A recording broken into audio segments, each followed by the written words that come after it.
Hey everyone, I was having a moment this morning where I was sitting down and I was thinking about when Dexter was really sick. Like after the second time that, my son Dexter, some of you don't know, my son Dexter was diagnosed with cancer at the age of 3 months. And then at 13 months, he passed away. And I was thinking about the second time he was diagnosed with cancer in this period of time. And I was talking to my friend Jeff one day whenever right after, I mean moments after he was diagnosed, I called Jeff and I was crying and I said, "Jeff, why don't I know God's plan?" And Jeff said this thing to me that will resonate in my heart forever. Jeff said, "Kyle, if you knew God's plan, you wouldn't need faith." In that moment, it struck a chord with me. I really went, "Wow, if I'm not if I'm not trusting God in this moment, if I'm not trusting God going, you know what, God has a better plan." Because some people are going to say, this is horrible. God took your son and blah blah blah. But I'm trusting God in this moment. I'm trusting God in that moment and the moment that cancer had. God God has a better plan for me in my life. And I notice a lot of people are like, I really want this, or I really want that. I want God to do this amazing thing in my life, or I want God to do that amazing thing in my life. I want this job, I want that job. I've talked to so many people who are like, could you really please pray that I get this job? And I'm like, lately I've been going, I'll pray that God's will be done in your life. Because so many of those people who are like, can you pray that I get this job, and they hate it, and it's tearing their family apart. I mean, they are living outside of the state. They aren't living with their family. They're living in a job that now they're like, this is a horrible job and I hate it. When the whole time God went, I had a way better job for you. You just had to wait 4 days for me to put it in front of you, a week, whatever.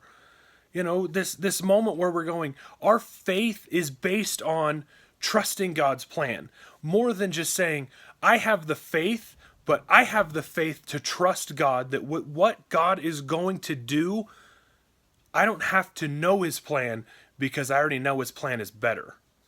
That no matter what happens in my life, no matter what happens in my family, that God is going to be better. God is going to be better at making plans for my life, for my job, for my family, for my future. That even though it looks scary, even though the times look hard, because I'm sitting there, I remember in the recovery room and I'm holding my son and I'm going, he's got cancer again. He's got cancer again. He already had cancer and now he's got more cancer. And I'm like, I don't know what to do. And so when I called Jeff, I was baffled. I was looking for this amazing answer that was like, something that would just throw me back into God's arms, and it did. But it wasn't the answer I thought was coming. It was the answer that said, Kyle, you're being selfish. Kyle, you're being somebody who's not looking after God because you want to know God's plan. Why don't you lean on God once again like you know you need to, and trust that what God is going to do is going to be better. And at that moment I was like, cool. I'm not God. I don't know what's best for my future. God already has it laid out. It's just my free will choice to take these steps. God gave me free will. And it was really funny after Dexter was diagnosed and then went through a lung biopsy, went through bilateral thoracotomies where they cut under his ribs, or cut under his armpits, they spread his ribs apart, they stuck their hand in his sides on each side and felt his lungs and cut out cancer. I went, awesome. God's got a plan. This is tough and this is amazing, but God's got a plan. Then I watched my kid, who was, I believe, about 9 or 10 months old, around that. I watched this little boy who had an epidural, a needle shoved in his back, injecting, pain reducing meds into him. I watched this little boy do something that even the nurses were astonished with. He's laying in his little crib bed in the peds ICU. He rolls over, turns around and stands up. They were like, I've never seen somebody do something like this. This kid shouldn't be able to feel his legs hardly, but be able to stand. He's jumping in his crib in joy. And in that moment, I was like, wow, this is amazing. Look what God's doing. Look at the example that God's leaving in this little boy. Look what he's doing. And then the doctor comes in the next day and says, he's got rhabdoid cancer. And I went, ooh, man. And she said, she didn't say the numbers exactly, but it was, this many survivors out of this many who had it. And it was about 4%. And I went, okay, cool. It's another moment that I get to trust God. And at that moment, I felt God push me in a huge way saying, do not give this boy any more chemo. And at that moment, I went, God, you've been right the whole time. I'm trusting in your plan. Those words resonated with me again that Jeff said. He said, if you knew God's plan, you wouldn't need faith. So I stepped into God's plan once again. And I talked to my wife because God was like, tell your wife. And you know what? We serve the same God. So it took a whole lot of not convincing. I just went, honey, we need to do this. And these are the reasons why. And she said, okay.